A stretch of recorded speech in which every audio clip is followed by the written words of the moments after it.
Erhan, Mirac, Mehran, Liya, Eslem, Eliza, Afina. Son illər ölkədə yeni doğulan körpələrə verilən adlarda nəzərə çarpacaq dəyişiklik müşahidə olunur. Gənc ailələr arasında milli və ənənəvi adlardan daha çox xarici mənşəli, xüsusilə Avropa və Şərq mədəniyyətinə aid adlara üstünlük verilir. Məsələn, Rahul, Miran, Melisa, Milana və Sofia kimi. Sosial medianın, məşhur insanların təsiri var, onlardan götürülən adlardır. Səslənməsi də daha gözəl ola bilir, ona da fikir verirlər. Məktəbə gedəndə falan adlarından utanma falan bu tipli şeylər olmasın. Hal-hazırda da bəzi keçmişdə qoyulan adlar var ki, biraz utanç verici adlardır. Milli dəyərlərimizə çox da önəm verilmir. Avropadan bir şeylər alırıq.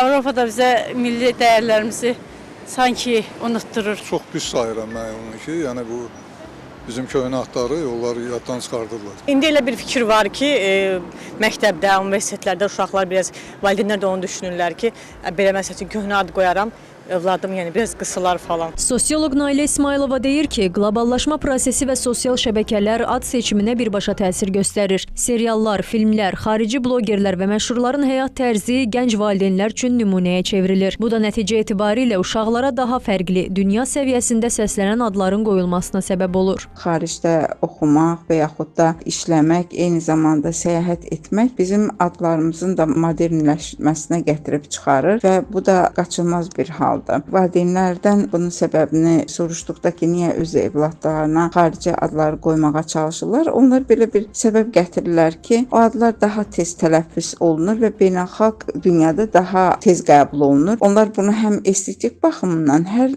fərdilik baxımından izah etməyə çalışırlar. Lakin düşünmək lazımdır ki, bizim öz adət-ənənələrimizə uyğun olaraq kökümüzdən gələn adlar olub ki, bu adları da unutmaq olmaz. Dilçi alimlərin fikrincə isə problem adların milli olması yox, onların mənasının və tarixinin valideynlər tərəfindən kifayət qədər tanınmamasıdır. Bir çox milli adların dərin mənaya və zəngin tarixi köklərə malik olduğu isə unudulur. Professor Sayalı Sadıqova bildirir ki, son dövrlərdə ingilis adlarına daha çox müraciət var. Bu adların əksəriyyəti isə Azərbaycanın milli mənəvi dəyərlərinə toxunan adlardır və bu adlar verilməməlidir. Terminologiya komissiyasına müraciət olunsa da bu adların verilməsi tövsiyə edilmir və onların yazılması məsləhət verilmir.